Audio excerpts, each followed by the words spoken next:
Hey, my name is Sean. This is going to be the deck gameplay for Greven Breach. I was going to put this at the end of the deck description video, but this video ran a little bit long. It's like 15 minutes long, so I apologize for that. And if there's any videos like you'd want to see, like different types of videos, different commanders you'd like to see a video around, please comment those down below. And so thank you guys for watching, and if you enjoy, please like and subscribe. Okay, so this is going to be the gameplay portion. I do want to make a disclaimer, this is actually recorded after. I recorded the entire video and then realized that I actually was not recording my microphone, which is a major problem because there was no sound in that video. It was just me sitting there scrolling over cards and playing things. And that doesn't really give a good explanation of the deck. So here we have our first hand. I'm not going to keep this hand. And the biggest problem is that you do have access to an Ancient Tomb and a Mox Diamond and then a Badlands. But you can only go to turn 3, and then I talk like, yeah, if you draw another land and stuff, it'd be pretty good. But otherwise, you're just not going to have any plays. And this hand's even worse. We have a turn 1 tutor, but it's like, yeah, turn 2 we could play our commander. Then we don't have any other action, and then we hit the perfect hand. This is what we're looking for. We have fast mana in both Rite of Flame and Mana Vault, and Chrome Mox. And we're going to put that Shadow Spear back on the bottom so that we have a target for our Chrome Mox and Dark Confidant.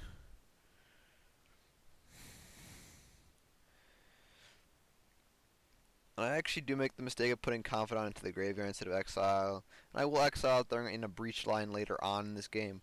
But I still had enough cards to win anyways, so it didn't really matter. It was just a careless mistake. So here I realize is a better plan than what I'm doing, and that is to cast Rite of Flame off Command Tower, and then cast Mana Vault, so I have 3 in a red up, and then use the Chrome Mox, imprinting the Dark Confidant, so I can get a turn 1 Greven out, which is really good. There is a problem here that I have to hit a land, or hit something else, and if I want to play the Rotting Register on turn 2. But I hit a gamble and I make an educated decision. And that is, normally, it's what I gamble for here. I decided to gamble for the Reanimate because I have a 1 in 3 chance of discarding whatever I hit. So it's like, if I search for a land and discard it, and discard a Regisaur, then I didn't get any value. If I search for a land and then discard the land, didn't get any value.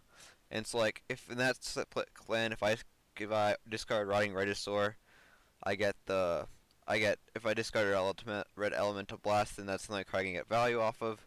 So I would go with to get a Reanimate.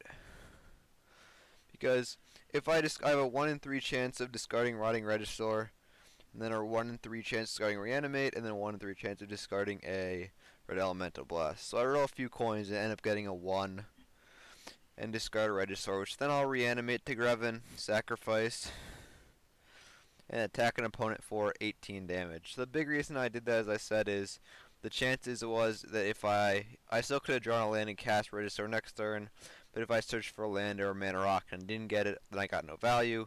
If I discard Regisaur or that, this means if I discard one of the 2 cards, I gain value. So probability-wise, just the best decision. So yeah, I'm just explaining it more to myself as I talk, because this was supposed to be a recording, so this took a little bit longer than when I was first thinking about it. And even if I didn't discard the Regisaur, I still could have reanimated the Dark Confidant to draw 2 cards and lose a life. So I lose 3 life off that, and then I sacrifice Regisaur to draw 7 cards and lose 6 life, which is pretty good on turn 2. Then I hit both Jeweled Lotus, not really good Jeweled Lotus, but I hit a Victimize, which is going to be pretty powerful because it allows me to return some of my most powerful creatures. So I sit here for a second, move on to next turn, hit a Demonic Consultation, play the City of Brass, and I make sure I keep this tapped and then take the 2 damage from it for it being tapped for the last 2 turns. And then I'm going to play a play a Lupine Prototype. It's just a 2 mana to draw 5, and if you attack the same player twice, you will actually kill them with 21 commander damage. So yeah, if you attack the same player twice, you will kill them with enough commander damage, which is pretty nice. Or with over 21 commander damage. And we actually hit a Villas, so our Victimize is really good now. Villas is one of our most powerful creatures because when Greven attacks and sacrifices a creature, we then gain value off Villas also. Discard away an Agadeem's Awakening, a Jewel Lotus. We don't really need this Combat Celebrant because, well, we don't really need the... We do want to discard the Villas because that's what we want to reanimate next turn. We're going to discard the Opposition Agent because we have 0 mana up, and that's not what we want to cast on next turn. And then we will discard the Consultation because it's not the most relevant at the moment. We know we have what we want in our hand right now, which is the Victimize, and then we have the Villas in the graveyard. Plus, we can also get back Regisaur. So yeah.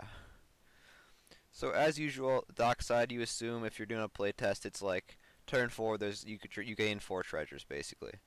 That's what I assume. I do miss a City of Brass trigger there. I will add 4 treasures here and accidentally shuffle the library, clicking add the treasures. Doesn't really matter that much though, because we end up searching for the Underworld Breach. Tap tap to cast a Victimize, sacking a treasure. And then we're gonna go get back both our Rotting Regisaur and our Villas into play. They both enter tapped, but we don't plan on attacking with them, so it doesn't really matter. We plan on sacrificing Regisaur to draw 7 cards with Greven, and then drawing 6 cards off Villas, so a total of 13 cards in 1 turn for 6 life. I mentioned a lot of synergies where we gain half as much value at like a half a Yawgmoth's bargain. This is like a double Yawgmoth's bargain. So we draw the 13 cards, and basically what we're looking for is a tutor, which we hit in Demonic Tutor because we have Grinding Station, which means that we can play some Grinding Station win cons or win lines. So basically we're just going to play a Soul Ring. We want to maximize that mana that we have. So we play a Soul Ring. Tap, and that's sacrifice a treasure and cast a Diabolic Tutor. And we're going to end up sacrificing Greven because Villas is going to be better overall. We even put Greven into the graveyard as again to fuel our Underworld Breach lines because, yeah, we sit here for a second and think it over, and yeah, Greven will put him into the graveyard because that fuels our Underworld Breach lines for later on. And that's the card, of course, that we're going to go get right now. So we put Underworld Breach into our hand, shuffle the library up in a second. And then we're going to cast a Pyretic Ritual. Put with the treasure so that we end up so that we have 1 red floating when we do this. Put that into the graveyard and then cast an Underworld Breach with 1 red mana floating. View all. And we're going to sit here for a second and think. We have that Rite of Flame in the graveyard, and we do want to cast... We want to make sure we turn our 1 mana into as much mana possible because we need to go mana positive to win with this Underworld Breach line. So we're going to sit here for a second and think.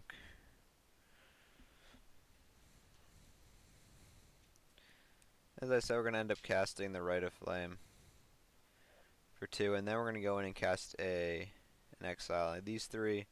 And again, we'll just put Greven into the command zone. That's the main reason I put him into the graveyard in the first place, is so we could use him for an Underworld Breach target. Now, we're going to sit here and we're going to realize that we have a Dockside Extortionist in our graveyard. And there's this is the perfect card to cast here because, as I said, as long as it gets you 4 treasures, we should be good. So we'll think for a second, realize that Dockside is just better than Pyretic Ritual because we have access to additional 1 mana. Plus, it can be a mana of any color. And notice that we have a Praetor's Grasp in hand. We're going to try to win with, and we have Consultation in our graveyard.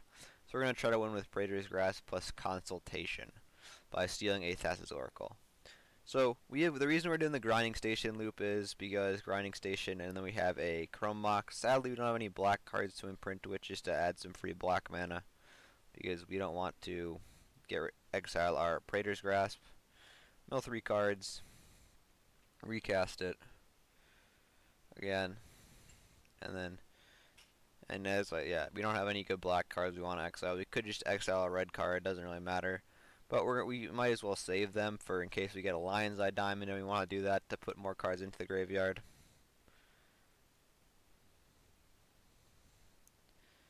Exile a Change Ignition because we cannot win through Greven and we already discarded him anyways to the graveyard.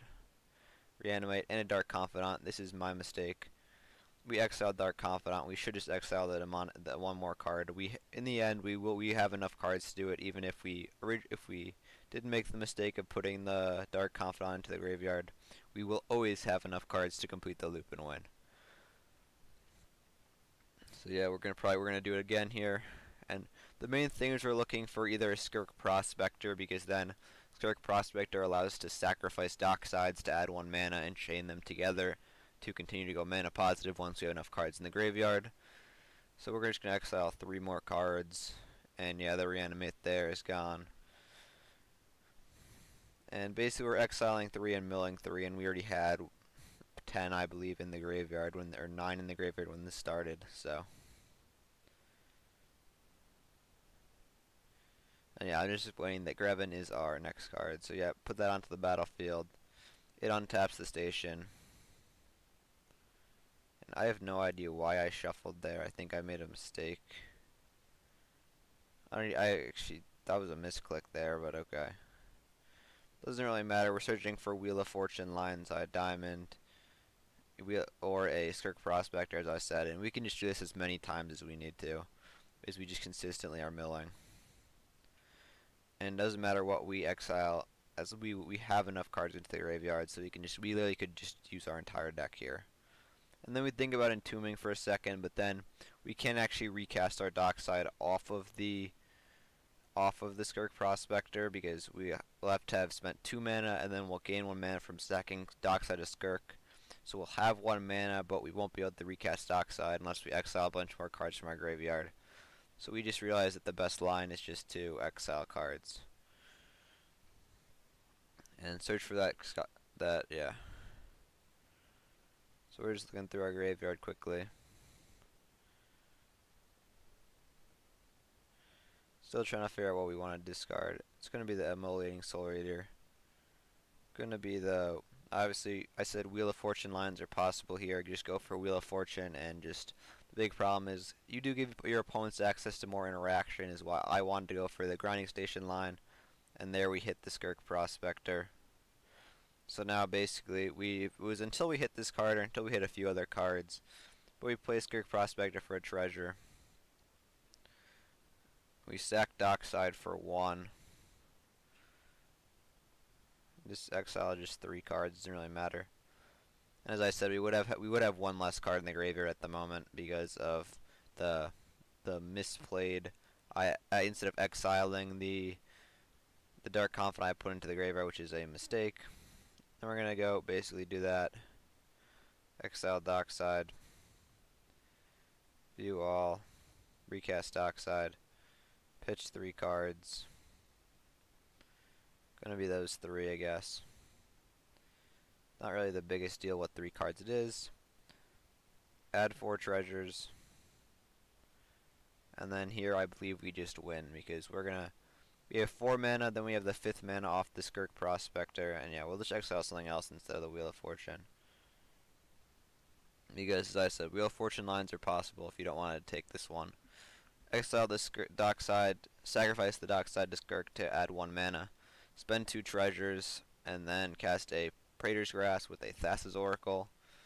Steal one of our opponent's Thassa's Oracle, and then from our graveyard we cast Thassa's Oracle, trigger on the stack, cast a Demonic Consultation. So I did a few times accidentally shuffle the library in this video, but doesn't actually affect how the game would have played out. I would have with Grinding Station had enough cards to repeat this loop infinite number of times until I hit a Skirk Prospector, and I already had 10 cards in the graveyard to start, so I would have been fine.